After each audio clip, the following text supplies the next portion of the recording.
மனது நிறைய இது அக்ஷய பாத்திரம். இன்றைக்கி நம்ம சமையல் குறிப்பில் பார்க்க போகிறது சிம்பிளான டேஸ்டியான குயிக்காக பண்ணக்கூடிய மோர் குழம்பு. இதற்கு தேவையான பொருட்கள் சொல்கிறேன், குறிப்பை எடுத்துக்கோங்க.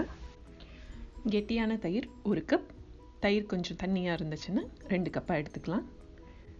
அரிசி 2 டேபிள் ஸ்பூன், துவரம்பருப்பு 1 டேபிள் ஸ்பூன், வெந்தயம் 1/2 டேபிள் ஸ்பூன், ஜீரகம் 1/2 டேபிள் ஸ்பூன், வெங்காயம் நறுக்கியது 1/4 கப், இஞ்சி பொடியாக நறுக்கியது 1 டேபிள் ஸ்பூன், தாளிக்க கடுகு, உளுந்து, சீரகம், சிவப்பு மிளகாய், கறிவேப்பிலை, பெருங்காயம் சிறிதளவு, உப்பு சிறிதளவு. சமைக்கிறதுக்கு ஒரு 1 hour முன்னாடி அரிசி, துவரம்பருப்பு, வெந்தயம் இது 3ஐயும் நல்லா கழுவிட்டு ஜீரகத்தையும் சேர்த்து தண்ணியில் ஊற வைக்கணும். அதை நல்லா அரைச்சி அது கூட தயிரையும் கலந்து வச்சுக்கணும். இப்போ எப்படி சமைக்கிறதுன்னு பார்க்கலாம். ஒரு அடிகனமான பாத்திரமாக எடுத்து பாத்திரம் சூடான உடனே கொஞ்சம் எண்ணெயை ஆட் பண்ணிக்கோங்க.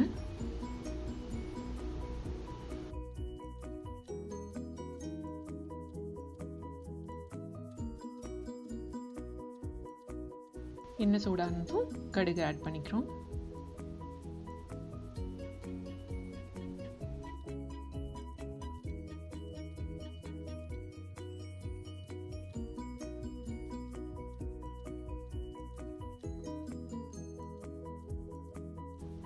ஜீரகம் ஆட் பண்ணிக்கிறோம்.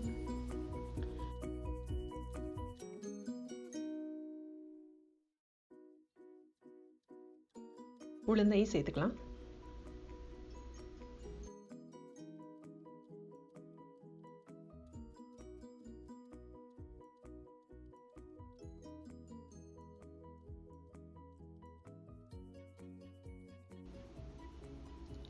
உளுந்து கொஞ்சம் செவந்த உடனே காய்ந்த மிளகாயை ஆட் பண்ணிக்கலாம்.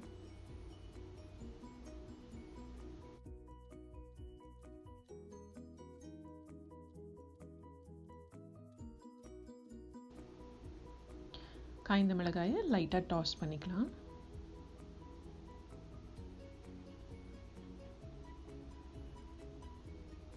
அது கூட வெங்காயத்தை ஆட் பண்ணிக்கலாம். வெங்காயம் நல்லா வேகிற வரைக்கும் வதக்கிக்கலாம்.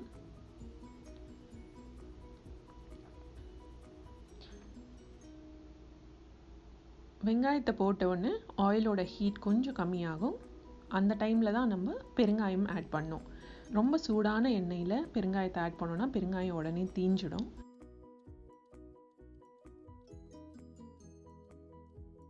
எப்போவுமே எண்ணெய் மீடியமாக ஹீட்டாக இருக்கும்போது பெருங்காயம் ஆட் பண்ணிக்கணும்.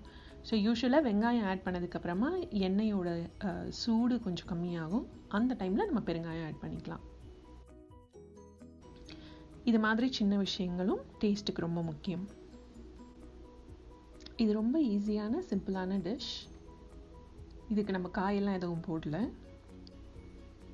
உங்களுக்கு இது கூட காய் சேர்த்துக்கணுன்னா வெங்காயம் வதக்கும் போதே கூட ஏதாவது காய் போட்டுக்கோங்க.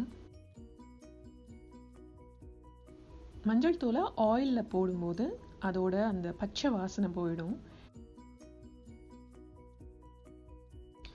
இதில் காஞ்ச மிளகாய்க்கு பதிலாக மோர் மிளகாயும் ஆட் பண்ணிக்கலாம். ஆனால் மோர் மிளகாயில் கொஞ்சம் உப்பு ஆல்ரெடி இருக்கும். ஸோ அதுக்கேற்ற மாதிரி நம்ம உப்பை ரெடியூஸ் பண்ணிக்கணும்.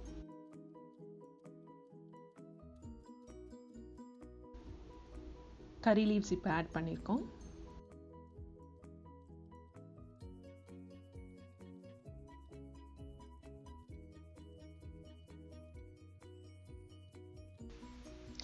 வெங்காயம் இப்போ நல்லா வதங்கியிருக்கு. நம்ம அரிசி, பருப்பு, வெந்தயம், ஜீரகம் எல்லாத்தையும் 1 மணி நேரம் ஊற வச்சு அரைச்சிருக்கோம். அது கூட தயிரையும் மிக்ஸ் பண்ணி வச்சுருக்கோம். அதை இப்போ ஆட் பண்ணிக்கலாம்.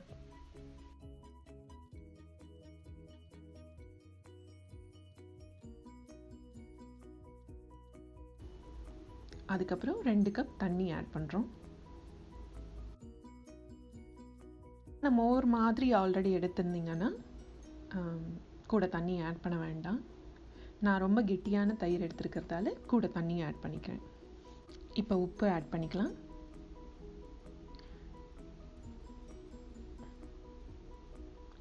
நல்லா கலக்கி விட்டுக்கோங்க.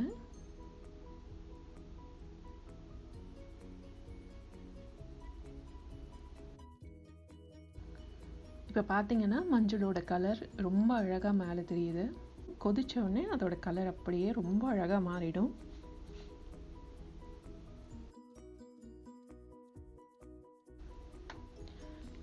ஜிஞ்சர் வந்து இந்த ஸ்டேஜில் ஆட் பண்ணோம். நம்ம ஆனியன்லாம் வறுக்கும் போது ஜிஞ்சர் ஆட் பண்ண வேண்டாம். அப்போ ஆட் பண்ணோன்னா கசந்துடும். இஞ்சியும் தயிரும் கலக்கும் போது அது ஒரு நல்ல ஒரு டேஸ்ட் கொடுக்கும். நல்லா பொடியாக நறுக்கின இஞ்சி போடுங்க. கொஞ்சம் பெருசாக போட்டுட்டோன்னா வாயில் மாட்டும். இது ரொம்ப ஈஸியான டிஷ். கொஞ்ச நேரத்தில் சமைச்சிடலாம். நிறைய இன்க்ரீடியன்ஸும் கிடையாது, ரொம்ப லிமிட்டட் இன்க்ரீடியன்ஸ் தான்.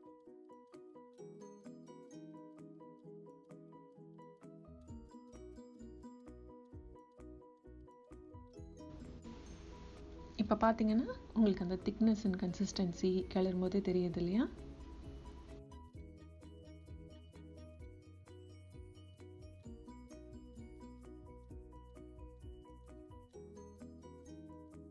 இது ரொம்ப நேரம் கொதிக்க வைக்கக்கூடாது. ரொம்ப கொதிக்க வச்சோன்னா தயிர் திரிஞ்சு தண்ணி விட்ட மாதிரி ஆகிடும். டேஸ்ட்டும் நீர்த்த டேஸ்ட் வந்துடும். ஸோ ரொம்ப நேரம் கொதிக்க விடாமல் கொஞ்சம் அந்த முதல் கொதி வரும்போதே கொத்தமல்லியை போட்டுட்டு அடுப்பை ஆஃப் பண்ணிவிட்டு அந்த அடுப்போட ஹீட்லேயே விட்டுறணும்.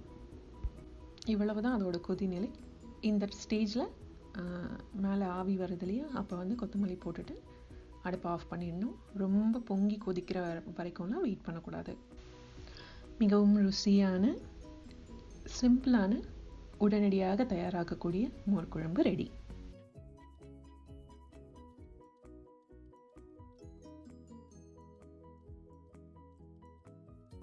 மனது நிறைய இது அக்ஷய பாத்திரம்.